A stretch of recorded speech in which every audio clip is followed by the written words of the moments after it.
Fenomena ustadz atau ustazah mualaf yang mengaku sebagai mantan pastor atau mantan biarawati semakin marak. Untuk apa? Menaikkan kelas demi honor yang gede atau ada alasan lain?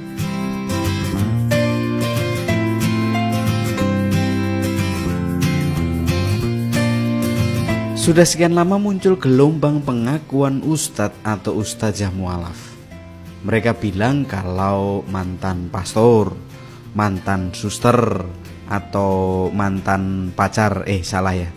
Kalau dari umat biasa, siapa yang akan percaya? Tentu ia harus belajar lebih lama untuk bisa naik daun menjadi seorang ustadz atau ustazah. Sekarang coba bayangkan kalau ada mantan biarawan, mantan imam yang mualaf. Hanya butuh sekian hari untuk memberikan ceramah ke sana kemari, lalu gelar ustadz atau ustazah akan segera disematkan kepada mereka. Dan masih ada lagi loh, segera mereka akan membuat kajian-kajian kristologi, bikin buku, terus dijual deh, dan pasti akan bestseller. Akhir-akhir ini dunia media sosial dihebohkan dengan selebaran atau banner tentang Ustadz Bangun Samudra.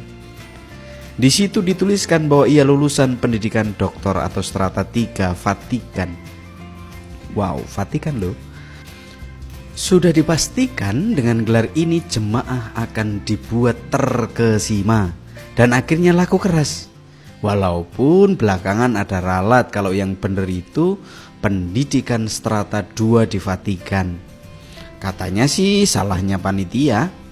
Padahal banyak kok video-video kesaksian dia yang ribetnya minta ampun itu.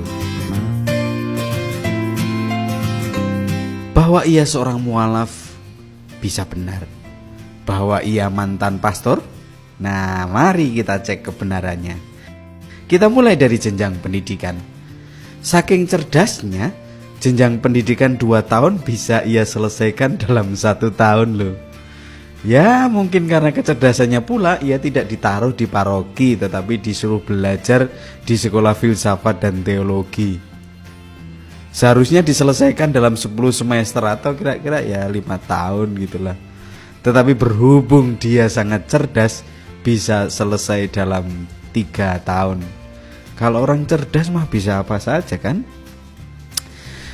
Nah, menurut yang ngerti soal pendidikan calon pastor, jenjang pendidikan setelah tamat SMA itu 1 tahun atau 2 tahun. Lalu dilanjutkan tahun orientasi rohani atau novisiat, kira-kira 1 atau 2 tahun gitulah. Nah, karena Ustadz ini menyebut keuskupan Surabaya, berarti ia mestinya masuk dulu ke tahun orientasi rohani selama 1 tahun. Oh iya, lupa. Karena kecerdasannya, ia melompati tahap ini. Nah, setelah tahun orientasi rohani, barulah masuk ke sekolah tinggi filsafat dan teologi.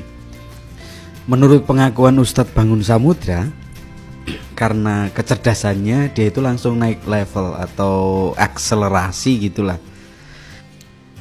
Padahal yang namanya pendidikan calon imam adalah masa formatio bagi calon pastor. Dan dalam menjalani masa pendidikan itu tidak dikenal ada istilah lompat tingkat atau akselerasi, kira-kira begitulah. Kalau kurang tidak mungkin, tetapi kalau lebih itu malah bisa. Harusnya selesai dalam 5 tahun justru jadi 7 tahun, kayak gitu bisa. Tetapi kalau dari yang seharusnya 5 tahun menjadi 3 tahun, itu tidak mungkin. Dan sesudah masa formatio itulah seorang calon ditabiskan menjadi pastor. Tetapi ya sekali lagi, berhubung cerdas, Ustadz Bangun tidak perlu ditabiskan. Cukuplah ia dilantik menjadi seorang pastor. Kalau masih tetap ngeyel, masih tetap ngotot dia mantan pastor, oke, minta tolong ya. Tanyakan kepada ustadz yang super cerdas ini, kira-kira kapan dan di mana dia ditabiskan? Kapan dia dilantik menjadi pastor?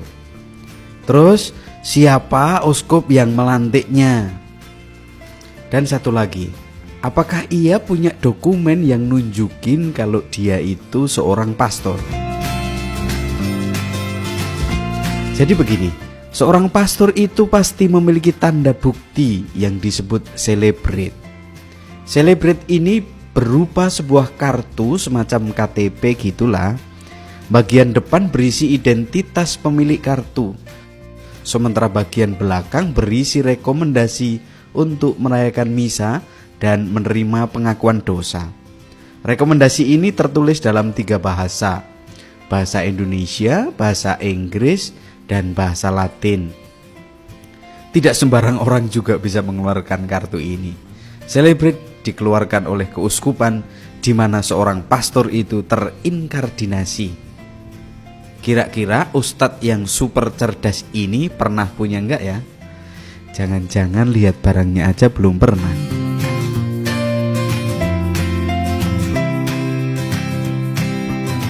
Masih menurut ceritanya, sesudah dilantik, ustadz ini melanjutkan studi ke Universitas Saint Peter, Vatikan.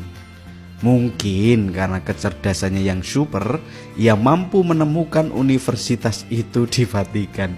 Saya kalau mendengar ini kadang jadi pengen ketawa gitu ya. Pada poin pendidikan menjadi pastor saja ia sudah bohong kok. Udah bisa dipastikan kalau pendidikan di Vatikannya juga bohong. Orang Katolik itu kan santai, rileks gitu ya. Jadi mari kita ikuti dulu alur pemikirannya yang super cerdas itu. Kalau ada yang dekat dengan dia, tolong banget tanyain. Saat di Vatikan, siapa yang membiayai? Tinggal di mana? Kalau bilang lupa, masa sih baru berapa tahun sudah lupa? Saat di Vatikan, siapa yang menjadi pendukung untuk pendidikannya? Lembaga atau biaya sendiri? Terus kira-kira judul disertasi atau tesisnya apa? Promotornya siapa? Ada nggak dia punya dokumen-dokumen yang berhubungan dengan pendidikannya di Vatikan? Oke lah, lupakan pertanyaan-pertanyaan yang sebelumnya. Saya ganti dengan satu pertanyaan saja. Siapa teman dari Indonesia yang studi bersamanya di Vatikan? Nah, sekarang paham kan? Sekarang ngerti kan? Saya tidak ada maksud untuk menjelekkan, tetapi saya justru merasa tidak enak pada teman-temanku, pada sahabat-sahabatku, jika kemudian agamaku, agama Katolik, dipakai untuk jualan. Terima kasih, Tuhan memberkati.